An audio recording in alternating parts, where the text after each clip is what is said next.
So hello no, ngayon no, pag-usapan natin itong tungkol sa isang taong manlalakbay no na mula sa Jerusalem papuntang Jericho, ang The Good Samaritan na mababasa natin dito sa Lucas chapter 10 verse 30 hanggang sa 37. Mababasa natin yan patungkol doon sa Good Samaritan. Itong taong ito ay makumpara natin ito sa mga pulubi ngayon dito sa mga city, sa tabi ng daan, no? Maikumpara natin yan sila. No, ito. Babasahin natin patungkol dito sa verse 30. Lucas chapter 10 verse 30 sinabi dito. May isang taong naglalakbay mula sa Jerusalem papuntang Jericho. Hinarang siya ng mga tulisan. Hinubaran, binugbog at iniwang halos patay na. Nagkataong dumaan doon ang isang paring Hudyo na makita ang taong nakahandusay, lumihis siya at nagpatuloy sa kanyang paglakad. So hindi niya pinapansin, paring Hudyo. Lumihis siya at hindi niya pinapansin yun. No? Dumaan din ang isang Levita. No? Levita. Ngunit na makita niya ang taong binugbog, lumihis din ito at nagpapatuloy sa kanyang paglalakad.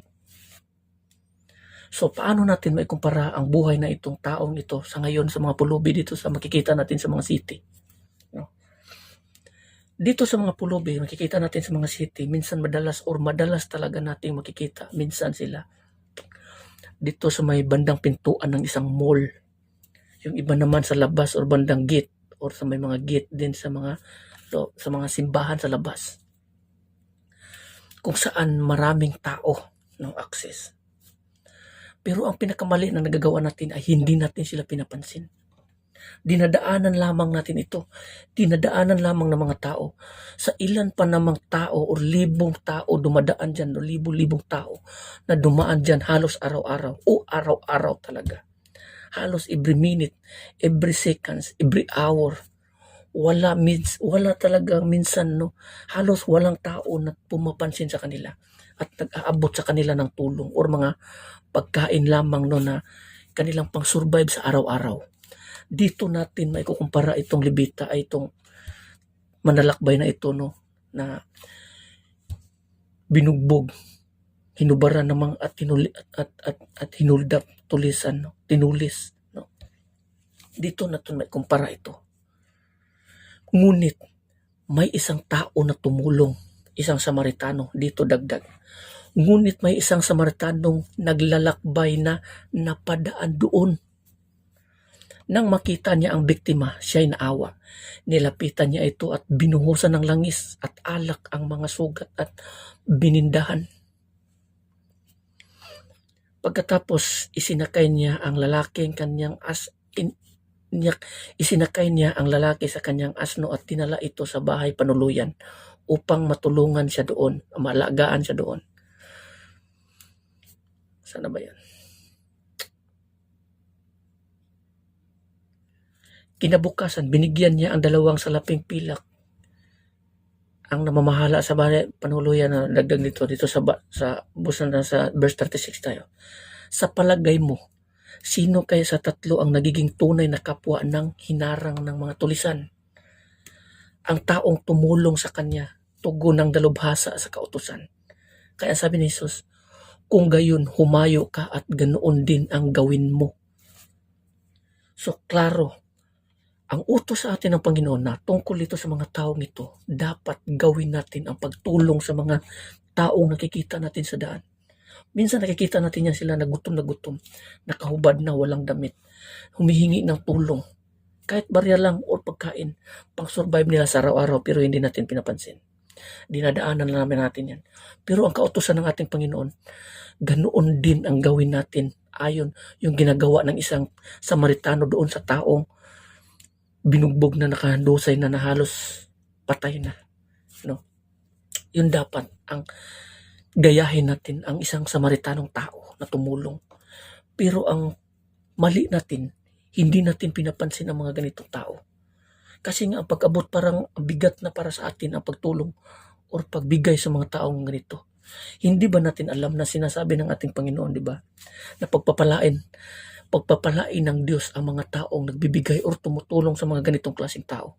Kasi ang mga pulubi or mga mahihirap, pinili yan ng Panginoon upang magiging mayaman sa kanyang kaharian at sa pananampalataya. Yan ang hindi alam ng bawat tao.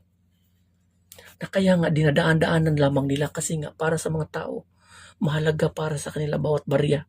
Pero hindi mo ba alam na pag magbibigay ka ng tulong, ang Diyos magbibigay rin sa iyo ng tulong, gagantimpalaan ka. Pero kung mabigat para sa iyo na ganito, paano ka mag-expect ng mga gantimpala? Kasi minsan kasi ang inaabutan na natin ng tulong or tinutulungan na naman natin yung mga tao na iniisip natin na siyang makapagganti sa atin. Kung nagbibigay tayo ng tulong sa kanila or tulong doon sa mga tao, kailangan din yung magantihan din tayo sa kanilang kabutihan din. Ito yung mali natin. Kasi nga, hindi natin alam na ang pagpapala pala ng Panginoon andoon sa mga tao na tinutulungan natin, yung mga tao rin na hindi makakaganti sa atin sa mabuti nating gawa. Dahil hindi sila makaganti sa mabuti nating nagawa sa kanila, ang Diyos ang siyang gaganti para sa atin. Yan ang hindi naintindihan ng bawat tao ngayon. At mostly sa mga simbahan, mga sinagoga, hindi ito itinuturo. Hindi ito sinasabi. Kaya nga ang bawat tao nagiging bulag sa katotohanan. Kaya nga sinasabi ko at paulit-ulit ko sinasabi, basahin natin ang Biblia.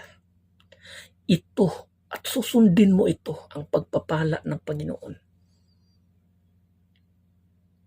Ibubuhos talaga sa iyo kung susundin mo ang kanyang mga sinasabi, ang kanyang mga utos.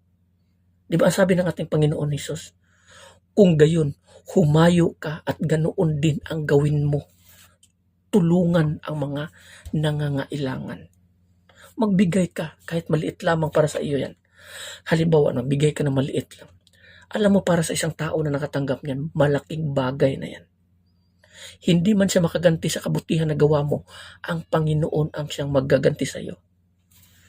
Bakit mo ipagkait ang isang bagay na maliit na bagay lamang yan na mawala sa bulsa mo? Kung ang pagpapala ng Panginoon sa iyo ay ibubuhos.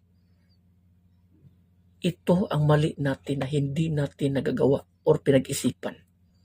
Basta sa atin, nakakita tayo ng pulubi, ay wala akong matulungan. Dadaanan ko lang yan, hindi ko tutulungan yan. Minsan iniisip natin, ay yan, ginagamit yan ng sindikato.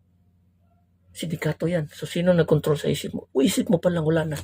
Binulungan ka na ni Satanas upang hindi mo matanggap yung mga pagpapala ng Panginoon. Yung blessings, yung grace. Dahil nga sinusunod mo yung bulong ng demonyo kaysa mismo sa utos ng Panginoon. Diyan ka matatalo kung pakinggan mo ang bulong ng kaaway. Matatalo ka dyan. So hanggang dito na lang. Maraming salamat and God bless everyone. Amen.